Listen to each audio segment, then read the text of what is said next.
2018 ጋሬት ሳውዝጌት ስለሱ ሲናገሩ በራሱ ሙሉ በሙሉ የሚተማመን ትልቅ ውሳኔ መውሰድ የሚችል ልዩ ታላቅ ተጫዋች ነው ብለውት ነበር።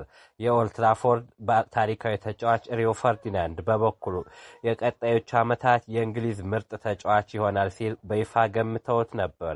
በጀርመኑ ቦሩሲያ ዶርትመንድ በ137 ጨዋታዎች ብቻ 114 ጎሎችና አሲስቶች ላይ እጁን በማስገባት መላውን አውሮፓ ያስደመመው ጄደን ሳንቾ ዛሬ ግን በ26 ዓመቱ ያለ ክለብ በነፃ ደረጃ ይገኛል።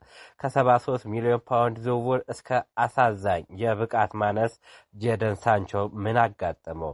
በ2021 የማንቸስተር ዩናይትድ በ73 ሚሊዮን ፓውንድ ፊርማውን ባለቤት ሲያደርገው ሳንቾ ኦልድ ትራፎርድን እንደሚያንቀጠቅጥ ማንም አልተጠራጠረም ነበር። ነገር ግን ገና ከመጀመሪያው ነገሮች አልሰመሩም። በአሰልጣኝ ኦሊ ጉናር ሶልሻየር ስር ሳንቾ በግራ ክንፍ መጫወት ሲፈልግ ማርከስ ራሽፎርድ በዚያ ቦታ በመኖሩ ምክንያት በቀኝ ክንፍ እንዲሰለፍ ተደረገ። በተጨማሪም የጆሮ ኢንፌክሽን አጋጥሞት ሆስፒታል መግባቱ ከቡድኑ ጋር በቶሎ እንዳይዋሃድ አደረገው። የሶልሻይር መሰናበት የራልፍ ራኒክ መምጣትም የሳንቾ መረጋጋት የበለጠ አወከው። ከኤሪክ ቴን ሃግ ጋር የተፈጠረው ውዝግብ በ2022 ኤሪክ ቴን ሃግ ቡድኑን ሲረከብ ሳንቾ ጥሩ ጅምር አሳይቶ ነበር። ነገር ግን በብቃቱ ማነስና በአእምሮ ዝግጅት ምክንያት ቴን ሃግ ለ3 ወራት ያህል ከቡድኑ ለይቶ ብቻውን እንዲሰለጥን አደረገው። ዋናው ውዝግብ የተነሳው በ2023-24 የውድድር ዘመን ከአርሰናል ጋር በነበረው ጨዋታ በኋላ ነው። ቴን ሃግ ሳንቾ በልምምድ ላይ ባሳየው ዝቅተኛ ብቃት ምክንያት ከስኳድ ውጭ ሆኗል ሲሉ ከተናገሩ በኋላ ሳንቾ በሶሻል ሚዲያው እኔን የመስዋዕት በግ ያደርጉኛል ሲል ጠንካራ ምላሽ ሰጠ።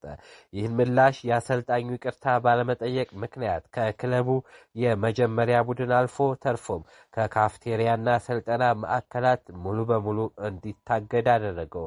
ከዚህ ውዝግብ በኋላ ሳንቾ ወደ ቀድሞ ክለቡ ዶርትመንድ በውሰት ተመልሶ ሻምፒዮንስ ሊግ ፋይናል ቢደርስም ወደ ዩናይትድ ሲመለስ ግን ቦታ አልነበረውም።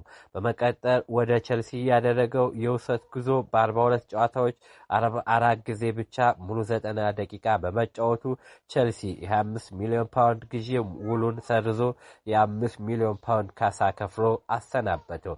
በመጨረሻ ወደ አስቶን ቪላ በውሰት ቢሄድም በአሰልጣኝ ኡናይ ኤምሪ ስር አብዛኛውን ጊዜ ከተጠባባቂ ወንበር እየተነሳ በመጫወቱ የሚፈልገውን ተጽዕኖ መፍጠር አልቻለም።